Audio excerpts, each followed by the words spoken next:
Hey, folks, welcome to the 4099 podcast with your host, Dima. And we have a really, really special guest in the building here today. I'm really excited about this one. Gosh, I mean, how do I describe him? I mean, an artist would be kind of a slap to the face because he's so much more than that, right? I mean, he has something really exciting that he just finished up. Yeah, just finished. Which we will definitely get into. But I mean, gosh, an influencer, a lover of vintage. Yeah, I would say so. I don't know, so many more things that I don't ever want to, put you in a box for being. Of course. Yeah. That's something maybe that I'll also say, a person that doesn't like to be put in a box. Yeah, right. I would agree. Yeah. Devin. Hi, I'm Devin. Handle is DEVSWZ. There you go, man. Look at that. Look at that. On top of it, man. On top of it. It's really good to have you here, man. Yeah, it's good to see you, man. The first thing that I kind of want to talk to you about is, how have you been? What's been going on? How is the mind going? Things have been good. Focused on projects, focused on work mostly. Right now, it's been really focused on getting the projects out I want to finish, have some closure with that, and also just kind of look towards the future and what else I want to do. Same thing with jobs, too, bouncing back and forth, looking for different things. That's how it goes, man, with artists, especially young artists such as me and you. Yeah. That's always a reality, right? Like, we always have to be, I mean, we don't have unlimited bank accounts, right? We always have to find a way to make a living, right? Yeah, based on your budget. To feed our artistic goals and desires, right? And unfortunately, and also fortunately, that's the case, because it kind of, pushes us outside of our little box and comfort zone. And, yeah, of course. Little room that we exist in 24/7, creating all of these abstract ideas that we want to do. So having said that, I that's something I want to ask you, man. What have you been working on recently? Biggest projects right now is I have 2 webcomics running. I have Maddi, which is my main, little bit more focused, story-driven.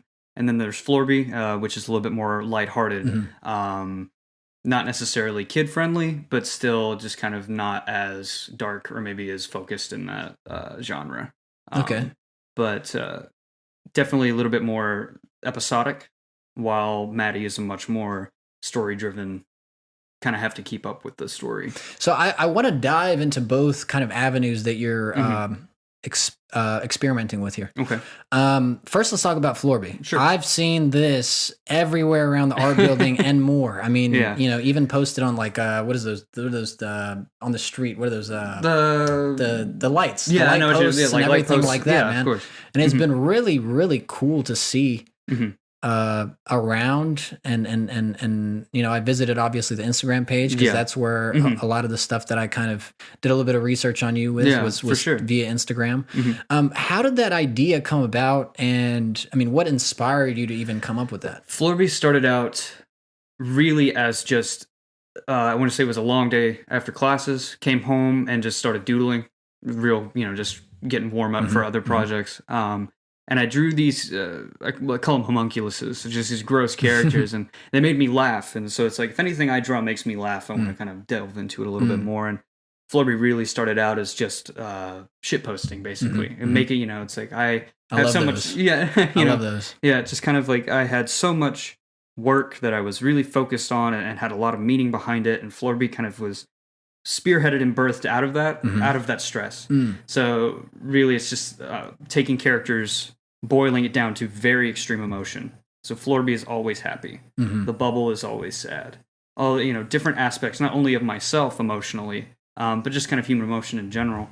And maybe that's a little bit more from the surface. You would look at the comic and see it as very simplistic, right? Very down to the basics. But there's a lot of meat in that, that finds its way through. Something that we analyze in art school, right, all the time, especially when we're talking about minimalism, is, okay, minimalism exists in a very, just like the name, minimal format, right? Yes. Shapes, forms, things like that, geometric, redundancies, all types of stuff like that. But the reason that minimalism is so successful is because, sure, it's less focus on what you're seeing, but because of that, it needs to bring more focus and more concentration to these emotions that you're talking about, right? Yeah. And do you think that was kind of an influence when you were working on it? Yes and no. There were definitely parts of me that felt while working on some of those initial comics that I felt like I could do more of these, right? Or I can expand these characters to their extremes. Daily events in my life would inspire new characters or concepts. Sometimes little story arcs. I've kind of got a story arc going now with it, but I never want it to get too big for itself. And that comes from that minimalism. Is I still want it to be very centered, very easy for people to pick up. Each comic they can read and pick something from it. They don't have to know the full context all the time.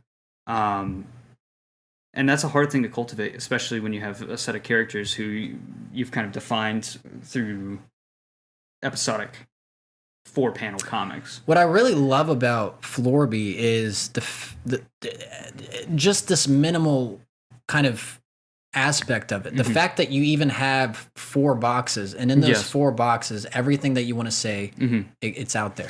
And it starts through these momentary experiences and this momentary dialogue. Yeah, and it's all about the people he meets. As it slowly, you notice that the comics are somewhat focused on him and events that happen to him, but they're really focused on the people he's around, the kind of people that he talks to, how these people think and feel, and those people, again, are extensions of emotion. There's the onion guy who's very selfish and very much wants all eyes on him kind of thing, and then you have the bubble character who has all of the aspirations, but because he's so thin-skinned, he's not able to really communicate. But the only way that they do communicate these feelings is through a silent protagonist.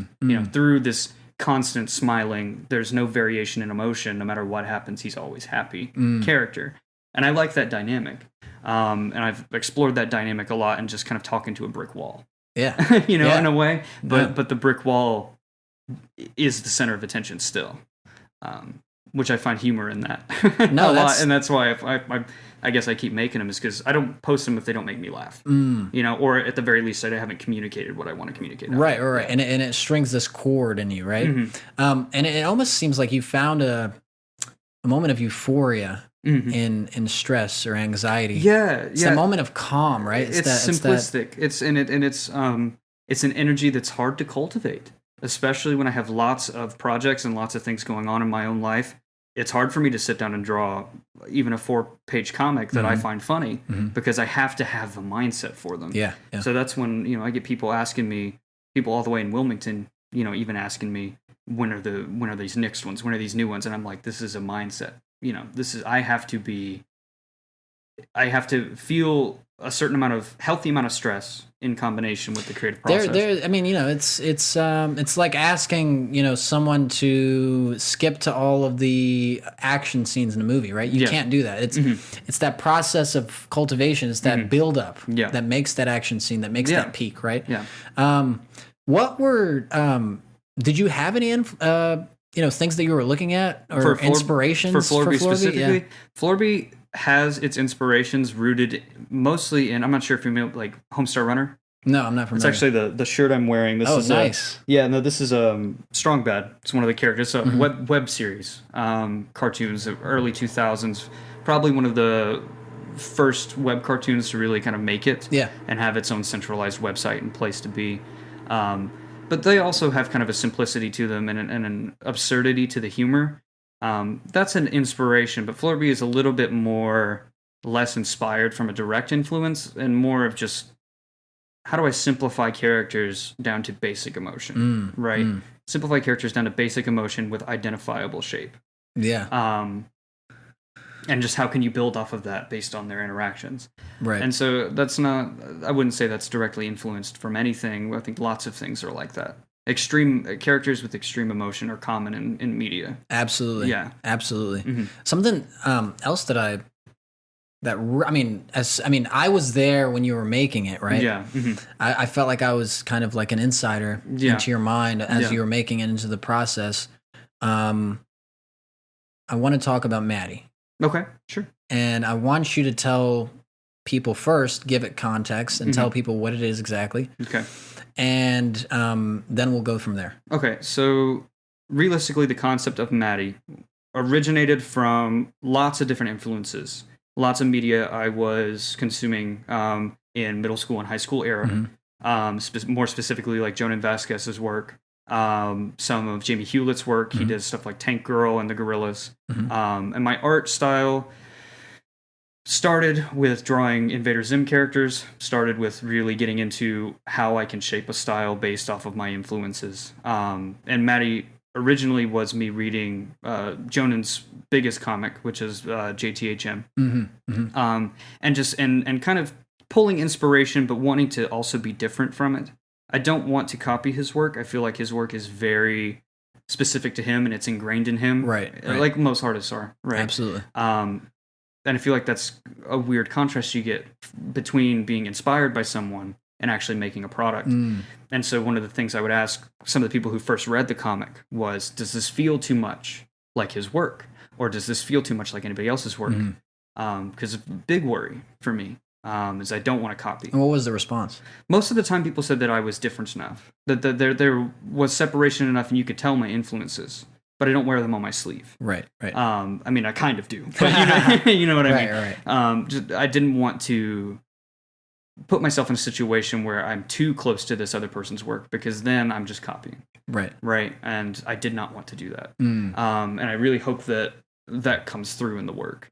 The comic itself is about a mid-20s goth girl who finds out that she has this ability to gain immortality by drinking the blood of people. So like a vampire kind of thing? See, that's the thing, is I wanted to stay away from vampire. Okay. Because I have some stuff in the works. I don't really want it to be in a vampire universe. I don't want it to really be attached to vampirism because I feel like there's a lot of stigma that comes with that. And a lot of expectations of like maintaining down a certain path. I liked it to be more grounded in reality because I want it to seem more like that. Maybe, you know how like Walking Dead doesn't call them zombies. They're just walkers. So it's kind of a similar situation, but I don't want it to be vampire centered. It's more about the character and how the character deals with this newfound immortality, and what exactly the cost of that is.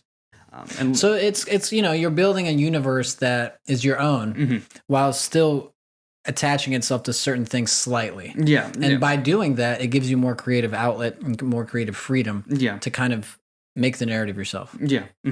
And original concepts, like stuff I was doing in high school, was a lot more edgy, a lot more graphic, and what I want, the stories I wanted to tell, and having to take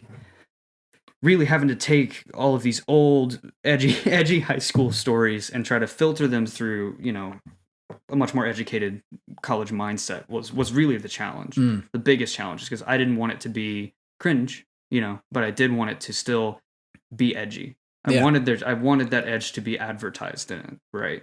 Absolutely. Because it is an edgy comic. It does have its, it has its moments where it's thrilling and shocking. So kind of analyzing and looking at the first kind of, I guess you can, it would be called a sequence, I guess, right? This is first issue. The first issue, the first very part of it. It was like interesting to see how you built the story, right? I didn't want an origin story. Right. I didn't want an origin. I wanted an experienced character that you can kind of understand the situation. Right. Yeah. It's kind of like you're in my world now. We're gonna wake up, and this is it. This is the reality I'm living in, and I love that. I love that start. To something really wonderful. Really, I mean, even her kind of walking around her house, looking at certain objects and images on the wall. Just makes that universe that much more real and giving people that context, right? That without having even any dialogue. I love the fact that you were very quick in the comic to paint the picture without I'm a having big fan any of show dialogue. not tell in comics, right? And one of the biggest things, my biggest pet peeves in graphic novels or in any kind of media is a narrator that's telling you, this is the setting we're in. This is what's happening. Right. I feel like it pulls the reader away entirely because then you're kind of telling them what's happening instead of showing. Exactly. And I wanted to at least achieve a realistic sense of dialogue while still showing you what's happening and the circumstances, while not shoving it in your face and saying instead of shoving the immortality concept in their face and this origin story of how the voice came from, you can build from context based on what she's doing, what the situation is, and through dialogue. Right. But there's no narrator there to tell you what to think or what situation you're in. You kind of have to. I like people being able to build the story for themselves. And something I also would love to mention, maybe have your explanation for, is like you not only made the comic, but you also put it in its own virtual platform, right? You made a whole website. Yeah, I personally didn't make I designed the website. Yeah. You designed it, and you worked with a good friend of yours. On creating a world within a world, right? Somewhere where people have to visit in order to view it, right? Yeah. I thought that was just such a genius idea on so many fronts. It separates itself. And lots of independent comic writers and webcomic writers have their own websites. A lot of the times it's done through another service.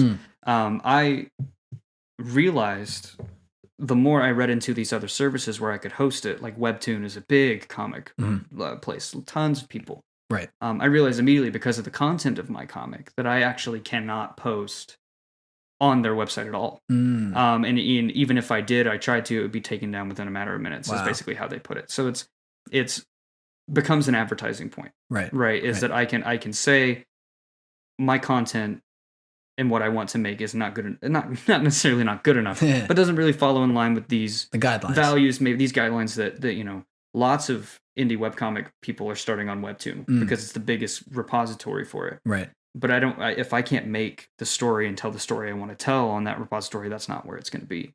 You know, I want it to be in a place where people can read it and not have to fear of it being censored. So something that I, also, would really love to pick your brain about is in art. Art is, you can argue the single most important thing for art is the human experience, right? The person's experience or leads a person to create art, right? What was your experience like that led up to the creation of Maddi? That's, it's tough to tell. I have lots of moments and influences in my life that really kind of pushed the direction of the story, specifically. Most of the time, the character is rooted in myself. A lot of my characters, and you'll notice I pull myself into it based on what's on her walls, based on the experiences that she has, the kind of dialogue. It all stems from me. Right. But as a character, realistically, she is still confused by her situation and is still trying to understand it while still being optimistic, but realizing how fucked it ultimately is. Realizing what she's doing is ultimately fucked. And having that dichotomy of back and forth of like, this, there's a point where she's like, doing all this has drained me. I just like, this is just too much.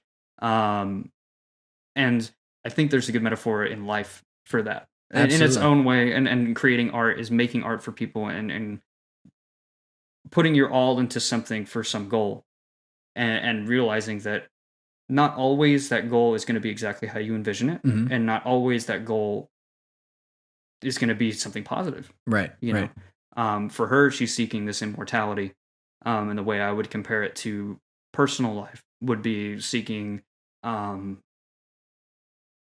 success, more stability with my art. I'm not looking for lots of money.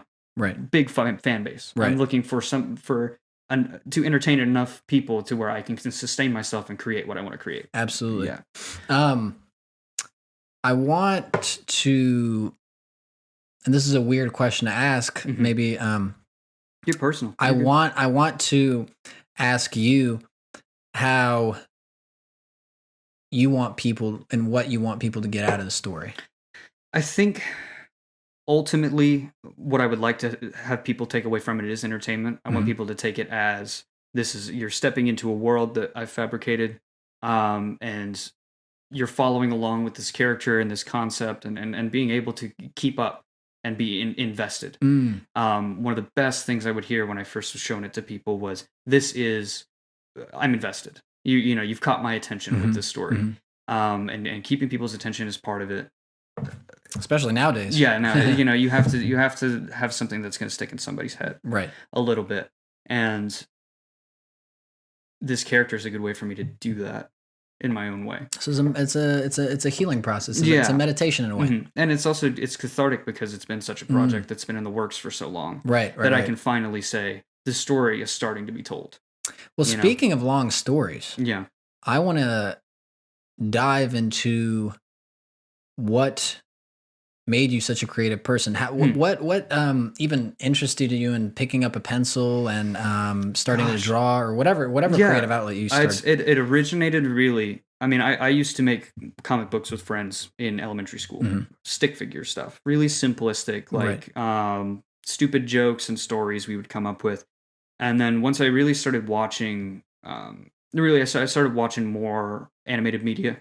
Invader Zim was the biggest, definitely huge influence, right? Because I started drawing my friends in my classes as aliens, as these characters, right? And kind of giving them personalities. And there was a old program for DS called Hatena back in the day, and it was like an animation program, like Flipnote, and you could assign to a channel.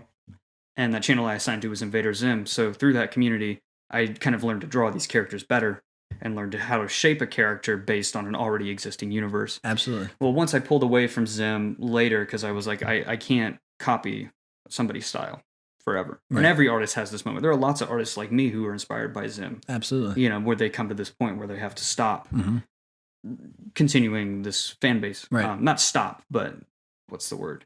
Not be as active, not let it be the only outlet of art. Absolutely. And then I dipped more into just graphic novels in general. I would go to Heroes Con every year, as like in North Carolina. Absolutely. Pick up new stuff like Scud was really good. Tank Girl, any of the Tank Girl comics are really good. Yeah, those are good.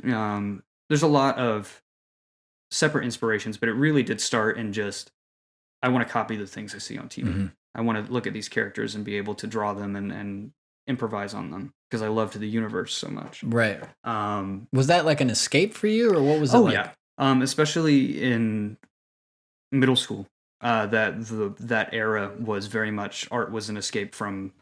I think everybody kind of has a rough middle school era. Yeah, junior high. Yeah. Really formative years, and you don't really realize how much those years really affect what you want to do in your life. And reading JTHM in that time frame of my life, and watching Zim, and dipping more into graphic novels, it really is what interested me into drawing and kind of put me in where I am now. Absolutely. Yeah.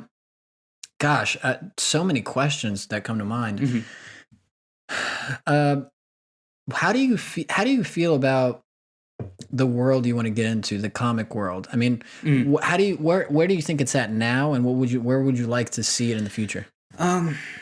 With webcomics right now, I will say there's not much money in it. It's not something specifically that you go into with the intent of supreme success.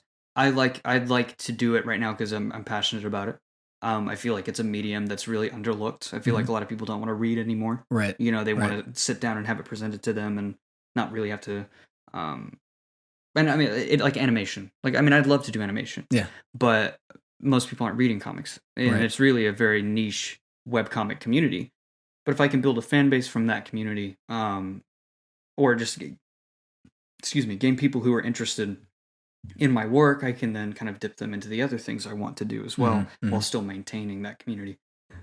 And I think that's a difficult thing right now for webcomic artists in general, especially if you're trying to promote stuff on Twitter, is it is dropping the bucket. You have to be active on Twitter. Yeah. You have to look for art shares. Right. And, people who have 5,000 followers, they'll post #art share what you're working on, and then everybody in that thread can, interact. You have to kind of be active in that for people to notice it. So you talking about it being more of a niche environment, a niche community, do you want to see that? What do you want to see that? Where do you want to see that go? I would like to see it become a little bit more mainstream. I think that there's a lot of stories in webcomics. I've read some incredible webcomics, fellow colleague artists on Twitter and that kind of thing, that do really good stuff. But because of how niche it is, they're only getting these few people who actually read and follow. And I would like it to break into mainstream a little bit more. But you're not really going to see that unless there's an actual there has to be a comic that breaks into the mainstream in a way that's not simplistic. Like most webcomics, they get huge that you see every day, like Cyanide and Happiness, are episodic, easy to scroll through 4-panel comics. Right. Kind of going back to Florby, Yeah, easy absolutely. for people to scroll through and read. So it's really going to take a comic that is able to utilize that form factor and tell a really interesting story. We're not going to have another Homestuck. I'm not sure if you're familiar with Homestuck. I am. Yeah. But I don't think that that's something that's going to happen in the size that it did. But I do see that niche fan base still like a thriving. There's a chance that it'll break out in the mainstream. It just hasn't done it again, I would say, since Homestuck or Cyanide and Happiness, just based on content. So just an expansion of that niche, an expansion of the community. Yeah. And an innovation, right, of artists to want to kind of really connect with their fan bases more, really. Yeah. Yeah, and I think that's going to come from people moving from boundaries. Because I think, like in Webtoon, they have a lot of boundaries. They have a lot of rules and guidelines, and a lot of the stuff that's on there is good. It's very well drawn, but it is dumbed down for a wider audience. Right. And I think what it's going to take is a good blend of having pushing that boundary while still being able to maintain in it. And I think that's going to be difficult for any artist to do. How do you, going back to Florby and considering Maddi, two different universes. Yes. Do you see them coexisting with one another? I see them in my head for sure. It's more of a conceptual coexisting than it is something I would want to put into canon. They are separate universes, but they're still extensions of myself in their own way as characters. So they find themselves in the same headspace and interacting. Characters for me in writing come from talking to myself and trying to talk as that character. So for Maddi, if I'm a lot of the times it's communicating with a character on how they play out with this situation. And Florby is more stagnant, so I don't really communicate with Florby as much as it is the other characters, right, that kind of shape the story. Kind of reroute me to the question though again, because I kind of got lost. So what I'm really wondering is whether you can ever see a coexistence of both Florby and Maddi. I think there's a coexistence of both in how they are advertised. Okay. I think that for me, having it's left brain, right brain in a weird way, not in a literal sense, but for my creative standpoint. Right. So I have my cutesy character, and then I have my darker, more serious character. And because they're so drastically different, it's easy for me in my brain to put them together as a way to be like, oh wow, there's range. There's some range here. You have this darker story that's going to be a little bit more serious and have a little bit more content, and then you have the other side. That's why when you go on the website, the first thing, prompts up says, hey, this has graphic imagery or whatever, continue, show me something nicer. And when you click show me something nicer, it's Florby, because not everybody's going to be into this graphic violence or this graphic story, this in-depth story. So it's nice to have that contrast. I think that contrast works well for their benefit. And it creates that there's something pure and something real about having two, not really opposites, but two things that aren't necessarily directly attached to one another, but that coexist. Exactly. Yeah, so they coexist. Create an ecosystem. Yeah. And I think that it's the way you advertise it. I think lots of artists do that. I think lots of artists have different mediums and different ways that they express themselves through different emotion. But if you're able to kind of coexist two extremes and play off one another, is a way to advertise yourself, is kind of the way I look at it. I like having the two extremes, and I like being able to direct people based on what they'd be interested in. Absolutely. It's giving people the natural capitalistic way, right? You don't have one cereal, you have 100, right? Yeah. And because of that, I guess because of the person knowing that they have options, I guess it's a better feeling, right? Yeah. And I think I find entertainment in myself, because I make art for myself, like everybody does. I find entertainment in myself and having that dichotomy, and having my more serious character and having my more lighthearted character. Right. It's entertaining to me, and I can utilize it to my social media benefit. Absolutely.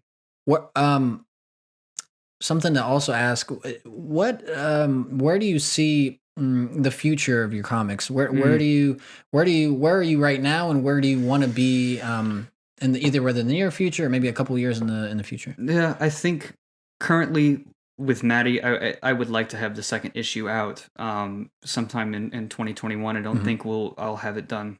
I've already got parts of it written. I've already got it planned out, but I don't think I'll have it done by the end of this year. Florby's, again, it's a mindset. So Florby comes and goes. Yeah. And sometimes I feel like I should have a more stricter schedule with it, but I feel like if it comes naturally, the story flows a little bit better. Organic. Story. Right. In quotations. But just kind of, it becomes more organic for me and funnier for me. If it's like, I'm on the drive home, oh, that's a great idea for a comic. Right. I'm going to go home and draw it. Then it is like, oh, I have to come up with something for Wednesday. Right. Because then it becomes a chore. It becomes a chore. And also, I'm forcing it. You know, I need it to be spontaneous. I need to be sitting in the shower and being like, oh shit, that's a great idea. I'll write that when I get out. You know what I mean? I need that kind of mentality. Otherwise, it doesn't really become what I want it to. Right. And something to kind of we usually wrap the podcasts up with is not only where do you see yourself in the future, but what is a couple of things that people don't know about you that you would love for people to know, maybe, or that don't really come across usually in conversation that you would kind of like to put out there? I guess really it's that I'm multifaceted. I'm not a lot. I know I present myself like my work does present itself as one-sided. It does kind of have a look to it and a style, and thematically, it's very specific to what I'm interested in. But I have range. Is the best thing that I would say, is that I am able to do a variety of different things. I just focus on the stylistic choices I enjoy in media, in art and social media development in general. And I think that's a hard thing for a lot of people to find, is being able to kind of cultivate how they want to present themselves. My biggest thing right now is that I know that I'm multifaceted. I know I can kind of work in a lot of different mediums, from video to, you know, digital art, photo restoration, that kind of thing. But it just because I'm focusing on something and kind of presenting it doesn't necessarily mean I'm in that box. Right. Yeah. And that's something that both Florby and Maddi do. Again, to show you off your the fact that you're multifaceted. And I want to congratulate you on that, man, and congratulate you on releasing that first issue. I loved it. It was amazing. I appreciate it. It's good to know that a person that's close by is making such beautiful work. I appreciate that. That has a place in all of this. And I would like for you to look at that camera and let the people know where they can find your work, where they can find you. What's the best way to kind of go about that? Best way is to really just on any social media, look up DEVSWZ. It's just my name squished. I'm on Twitter, Instagram, YouTube, maddicomic.dev. That's MADDI comic.dev. That's the full first issue you can read on there. Made by Seriously Nick's David, the comic website. Great work on his part too. Yeah, no, it was, I mean, it's very smooth. An experience. No, he put a lot of effort into making it tight, and so he's just as much responsible for the presentation. But yeah, that's really the two things I'm focused in. Florby is the real Florby on Twitter and Instagram. He has an Imgur too, but I haven't really updated that in a while. But yeah, Florby is definitely a separate social media account in a weird way. He's his own identity. I get messages all the time, man. Yeah, I get messages on Twitter that are like, "Who is this?" or "What is this?" And all he responds with is just like colon, smiley face, whatever. Yeah. But yeah, that's really about all the places I'm really focusing right now. 2 major projects, and anything else that comes along. Yeah, and I would, like to really just thank you for coming by and sharing this moment, not only with me, but with the viewers and listeners. And for you guys, thank you guys so much for tuning back in to the 4099 podcast, episode 15.